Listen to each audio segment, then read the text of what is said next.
Commander Sarah Chun had been dead for 3 years, her body lost in the void between galaxies after a catastrophic engine failure during humanity's first deep space exploration mission.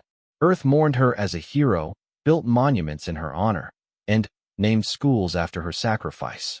Children learned about her courage in textbooks, and her final transmission became the most replayed recording in human history. Tell them we tried. Tell them humanity reached for the stars. But Sarah Chin wasn't dead. She was very much alive, sitting in an alien medical facility on the edge of known space, her human physiology being studied by beings who had never encountered her species before. The universe, it turned out, was far more crowded than humanity had ever imagined. And Sarah Chun was about to become the bridge between two worlds, whether she wanted to or not. The beings who had rescued her from the wreckage of her ship called themselves the Zephyrians, and they had been watching humanity for decades, waiting to see if this young species would prove worthy of contact. Sarah's survival and her actions in the coming days would determine not just her own fate, but the future of every human being back on Earth. What the Zephyrians didn't expect was that they had rescued someone who embodied everything that made humanity dangerous, beautiful, and utterly unpredictable. Sarah Chun was about to show them why humans had clawed their way to the top of their world's food chain, and why underestimating the human spirit was the last mistake any species should make. The galaxy was about to learn what human really meant. The first thing Sarah Chin noticed when consciousness returned was the absence of pain. After 3 years of waking up to the dull ache in her left shoulder where shrapnel from the engine explosion had embedded itself, the sudden relief felt wrong somehow.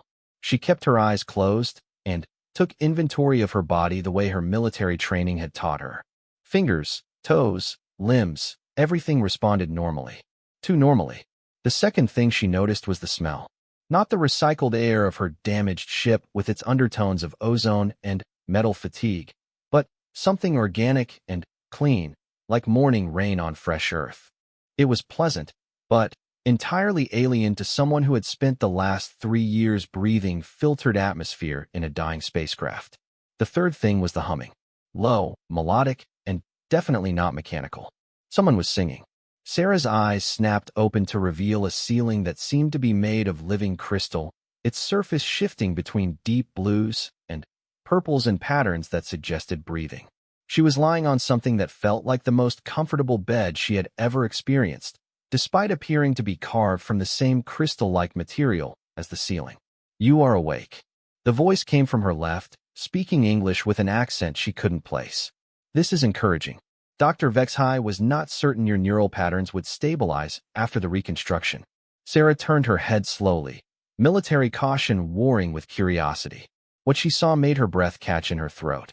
The being standing beside her bed was humanoid in the most basic sense. 2 arms, 2 legs, a head. But that's where the similarities ended.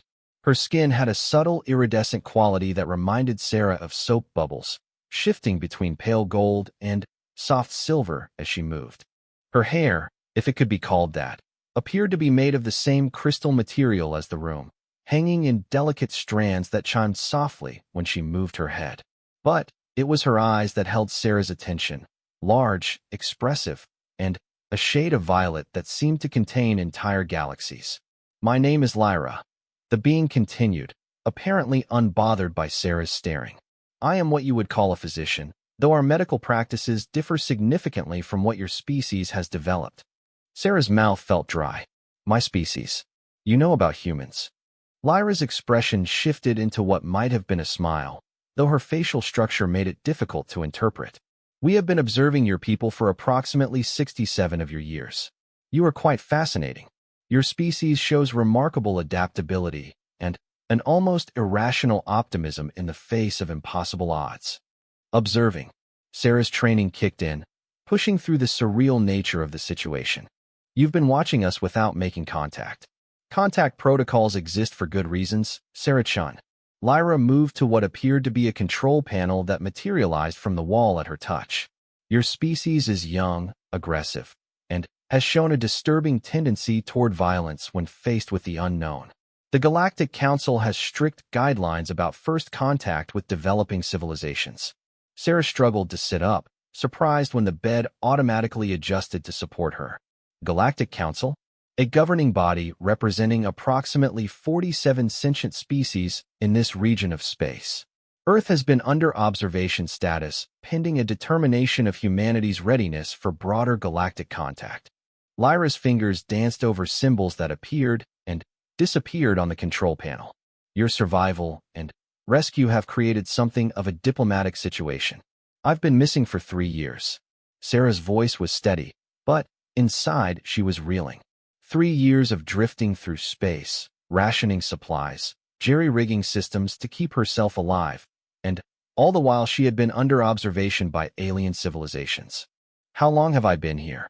Approximately 14 standard days. Your injuries were extensive. Dr. Vexhai had to rebuild significant portions of your skeletal structure and replace several organs that had been damaged beyond your body's ability to repair them. Sarah looked down at herself, noticing for the first time that she was wearing a garment that seemed to be made of liquid light, shifting and flowing like water, but feeling like silk against her skin. You rebuilt my organs? With your permission, of course. You were conscious for the initial consultation, though you may not remember. Human consciousness appears to fragment under extreme stress in ways we had not anticipated. Memory fragments surfaced. Pain, a gentle voice asking for consent, her own voice saying yes to whatever would keep her alive. How is this possible? Your technology is approximately 3,700 years more advanced than your current level, according to our xenoarchaeologists' estimates. Lyra turned from the control panel, her crystal hair chiming softly. But technological advancement is not the primary concern of the Council.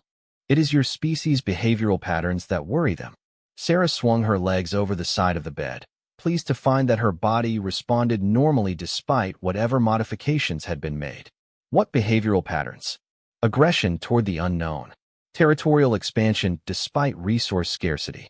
The tendency to create weapons from any new technology. The complete inability to achieve planetary unity despite obvious benefits. Lyra's violet eyes seemed to study Sarah with the intensity of a scientist examining a particularly interesting specimen. And, yet, you also demonstrate unprecedented acts of individual sacrifice for the collective good.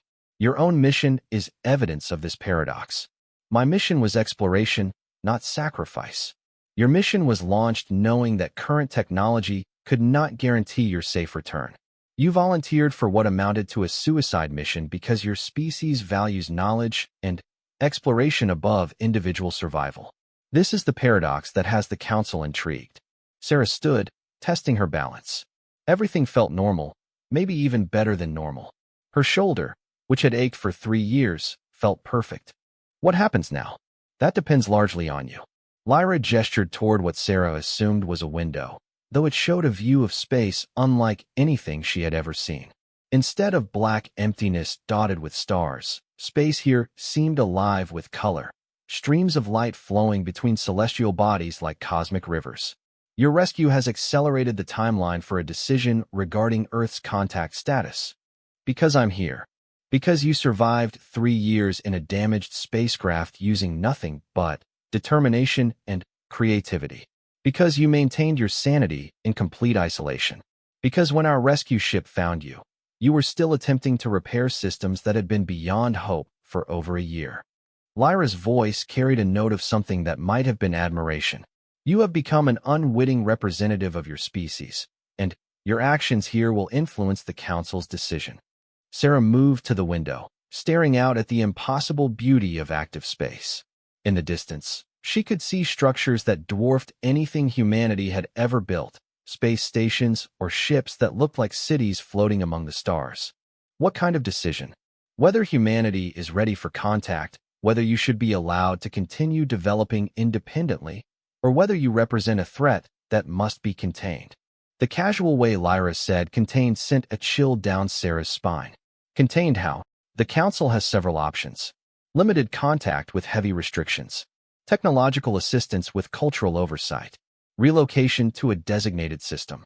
Lyra paused, her crystal hair catching the light from the cosmic streams outside. Or isolation. Isolation. A quantum barrier around your solar system.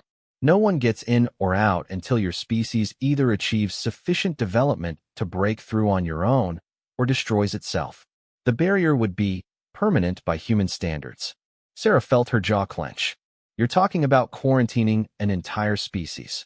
It has been done before with civilizations that showed aggressive tendencies but lacked the wisdom to control them.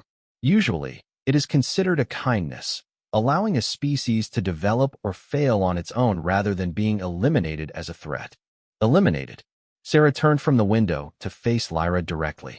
You're saying the Council might decide to destroy humanity. It is an option, though rarely used. Most Council species prefer to avoid direct extermination when possible. Lyra's voice remained maddeningly calm. Your species file contains extensive documentation of your capacity for both creation and destruction. The Council finds the inconsistency troubling. Sarah felt anger building in her chest, but forced herself to remain calm. Getting emotional wouldn't help humanity's case.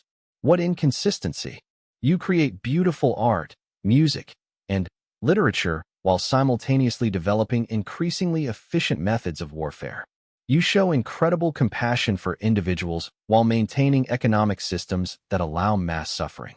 You risk everything to save a single life while engaging in activities that threaten your entire planet's biosphere.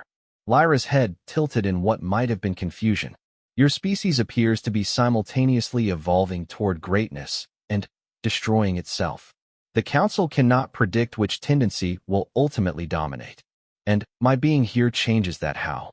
Because you represent both tendencies in a single individual. You volunteered for a mission that benefited all humanity while carrying weapons and military protocols just in case. You spent 3 years alone in space maintaining hope while also preparing for death. You are a contradiction that the Council must understand before making their decision. Sarah absorbed this information, her mind racing through implications. Everything humanity had worked toward, every achievement and dream, hung in the balance of some alien committee's decision. And, somehow, she had become the deciding factor. How long do I have? The Council convenes in 7 standard days. Your testimony will be heard, and a decision will be made. 7 days to save humanity. Sarah had faced worse odds, though not by much. I suppose I should prepare my testimony then. That would be advisable. Though I should warn you that several Council members have already formed opinions about human nature based on your species' historical records. Convincing them to change their minds will require more than words. Sarah looked out at the cosmic rivers flowing between stars, each stream representing forces and technologies beyond human comprehension. Somewhere among those lights was Earth, where 7 billion people continued their lives unaware that their future hung in the balance. She thought about her crew, the people who had trained with her, supported her mission, and mourned her death. She thought about the children learning about her sacrifice in school, and the scientists analyzing the data her mission was supposed to provide. She thought about humanity's dreams of reaching the stars, and how those dreams might end before they truly began. Tell me about the Council members, Sarah said finally. If I'm going to convince them, I need to understand who I'm talking to. Lyra's expression shifted in what Sarah was beginning to recognize as surprise. You still intend to try? Most species representatives become overwhelmed by the scope of what they face. Sarah turned from the window and met Lyra's violet gaze directly. You said it yourself. Humans are stubborn. We don't give up easily, especially when everything we care about is at stake. For the first time since awakening, Sarah saw something that looked unmistakably like a smile cross Lyra's features. Perhaps that is exactly what the Council needs to understand about your species. As Lyra began explaining the complex political structure of the Galactic Council, Sarah felt the familiar weight of responsibility settle on her shoulders. She had been trained as an explorer and scientist, not a diplomat or lawyer, but sometimes the universe doesn't give you a choice about the roles you have to play. Somewhere out in that beautiful, dangerous cosmos, Earth waited for news that would never come. Unless Sarah could find a way to convince a group of alien beings that humanity deserved a chance to prove itself among the stars. She had 7 days to save her entire species. The challenge was impossible, the odds stacked against her, and the consequences of failure unthinkable. Sarah Chun smiled grimly. It was exactly the kind of situation that brought out the best in humanity. The Galactic Council chamber was not what Sarah had expected. Instead of some grand hall with formal seating, she found herself standing in the center of what appeared to be a vast sphere made of the same living crystal that comprised Lyra's medical facility. The 47 council members were positioned around her at various points on the sphere's inner surface, each in an environment suited to their species' needs. Sarah could see beings that looked like walking geometric patterns, others that seemed to be made entirely of liquid metal, and several that defied her ability to process their forms entirely. Some existed in gas-filled chambers. Others appeared to be pure energy contained within force fields. The diversity was overwhelming, and Sarah felt acutely aware of how young and small humanity must seem to these ancient civilizations. Representative Sarah Chun of the human species. A voice resonated through the chamber without seeming to come from any particular direction. You stand before the Galactic Council to provide testimony regarding your species' readiness for contact with the greater galactic community. Sarah had spent the past week preparing for this moment, studying council procedures and learning about each species represented.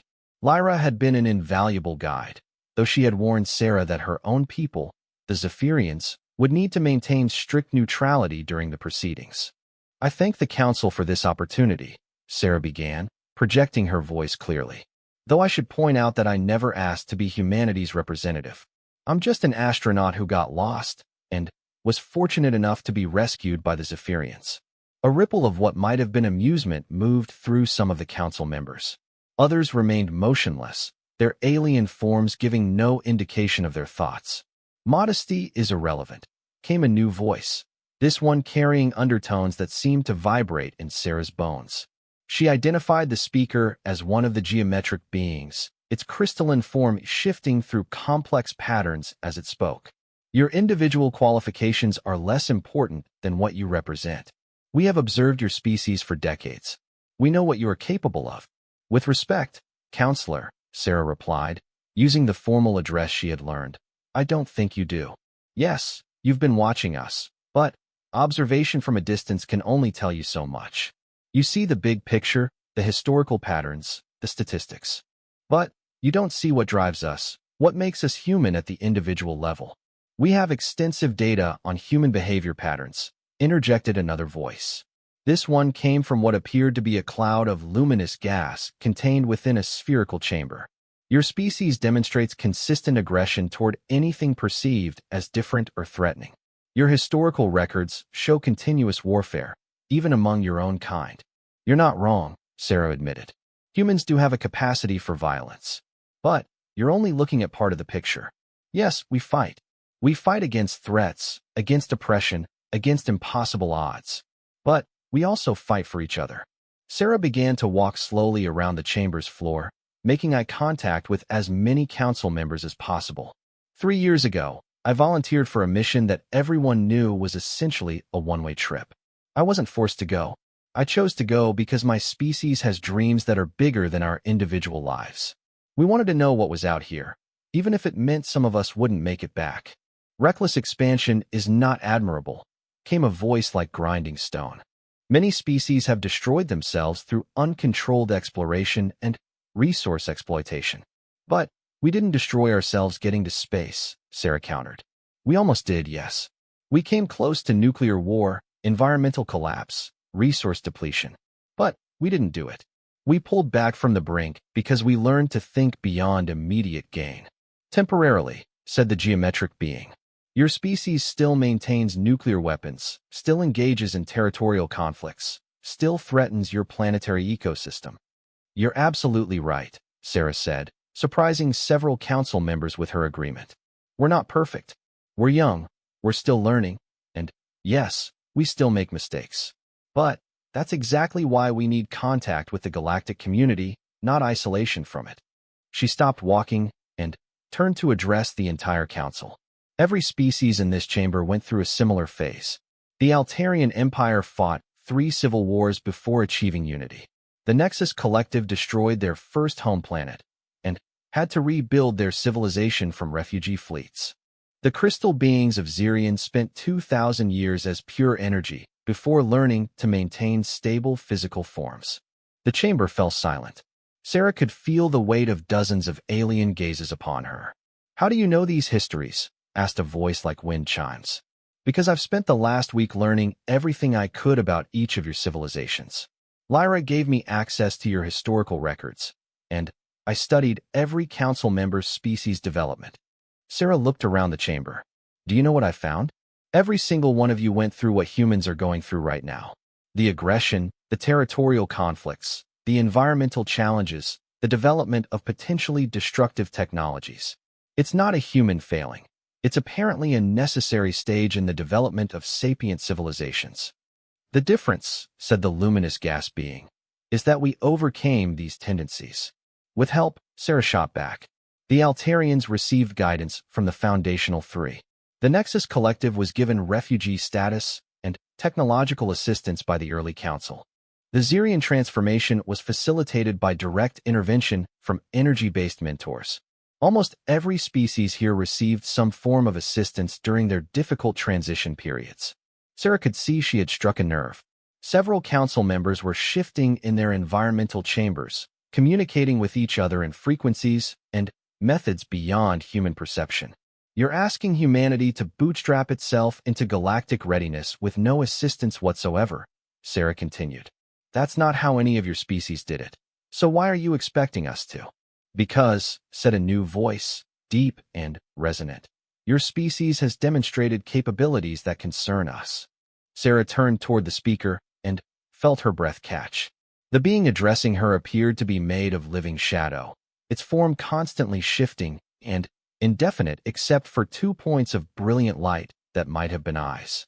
"You have achieved nuclear capability, spaceflight, global communication, and artificial intelligence in less than a century of technological development," the shadow being continued.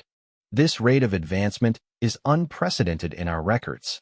"That should be encouraging," Sarah said. "It is terrifying," came the immediate response. "Most species take millennia to achieve what you have accomplished in decades. Such rapid development often leads to catastrophic instability." Sarah felt pieces clicking into place in her mind. "You're not just concerned about our aggression.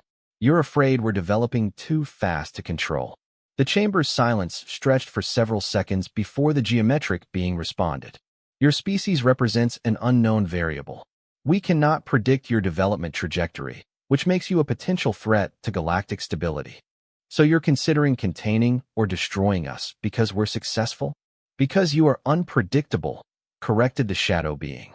"And because your survival instincts appear to be far stronger than most species."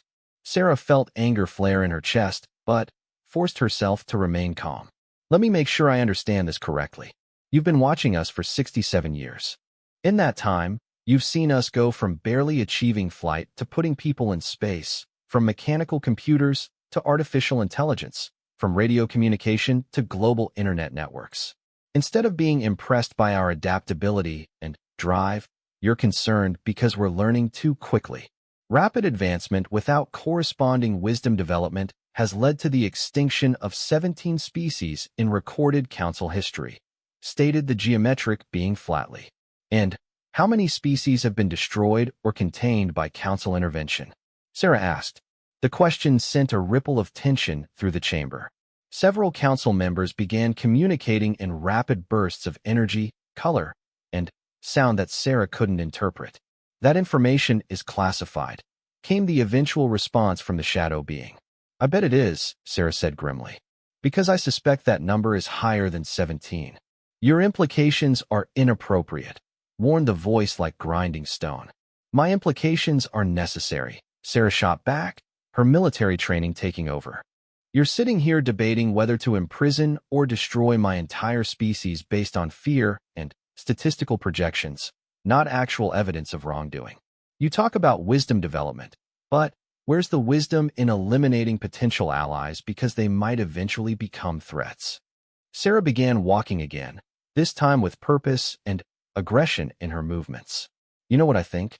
I think some of you are afraid of humanity not because we're too aggressive or too stupid, but because we're too successful. We're achieving in decades what took you millennia, and that makes you uncomfortable. You overstep yourself, human. came a voice like crystalline bells, though the tone was sharp and warning. Do I?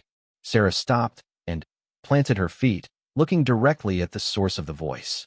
I'm standing here as the sole representative of my species, facing judgment from beings who have never met another human, never visited our world, never tried to understand us beyond distant observation. You're making decisions about billions of lives based on incomplete information and fear. The shadow being's form seemed to grow larger. You dare question the council's wisdom? I question your methodology, Sarah replied firmly. And I question your motivations. The chamber erupted in alien communication, lights flashing, energy patterns swirling, sounds ranging from subsonic rumbles to frequencies that made Sarah's teeth ache. She stood in the center of it all, maintaining her position while her heart hammered against her ribs. After what felt like hours, but was probably only minutes, the communication died down. The luminous gas being spoke first.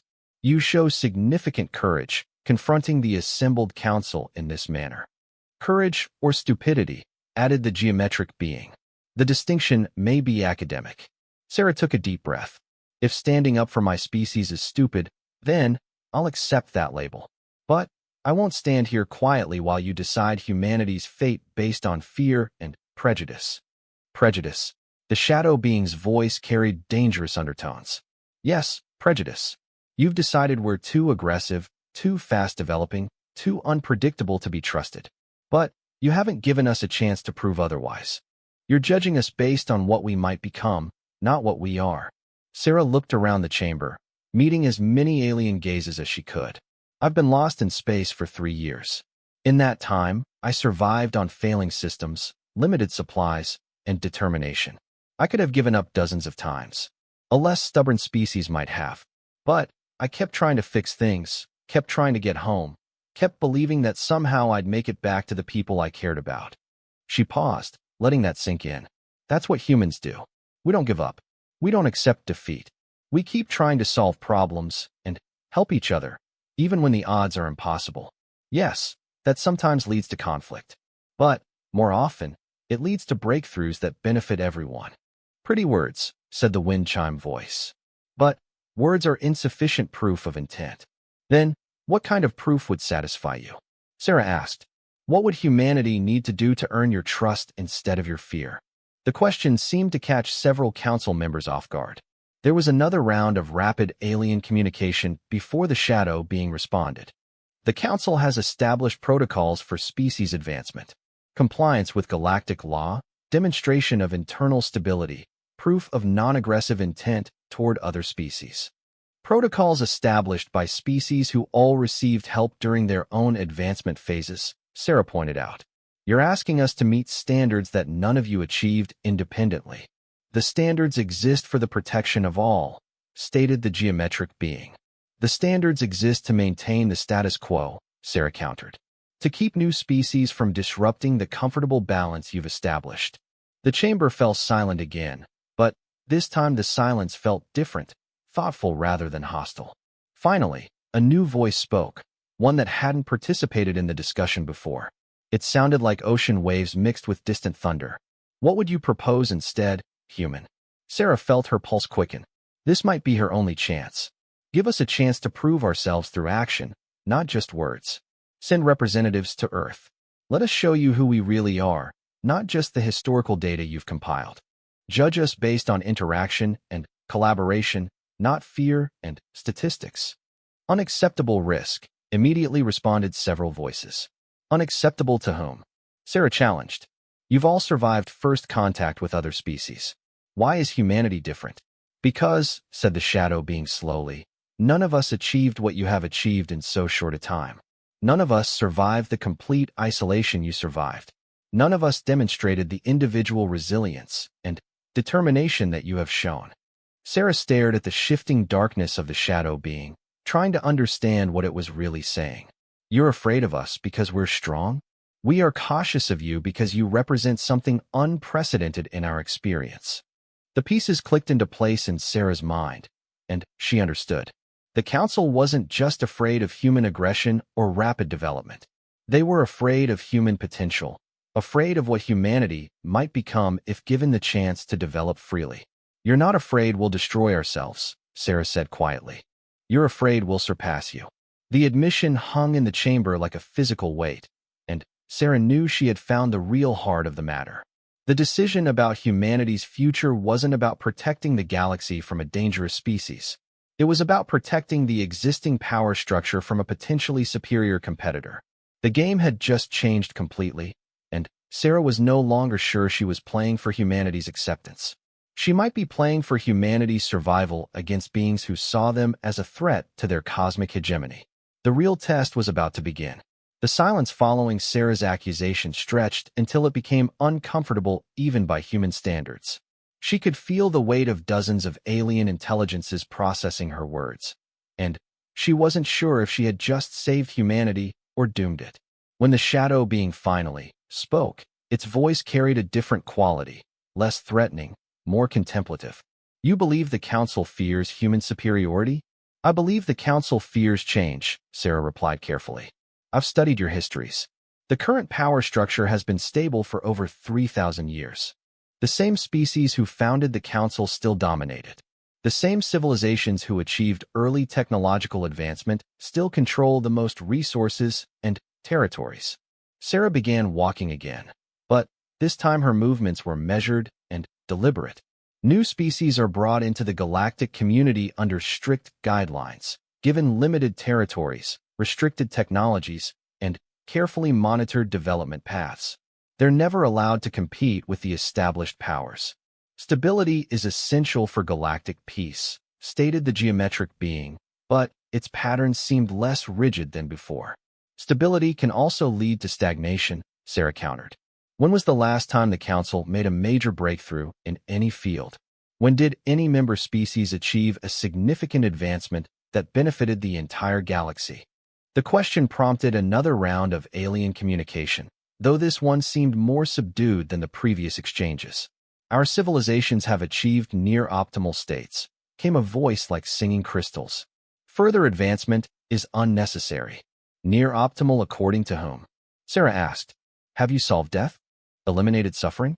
Achieved true understanding of the universe? Or have you just reached a comfortable level of control that you don't want to risk losing?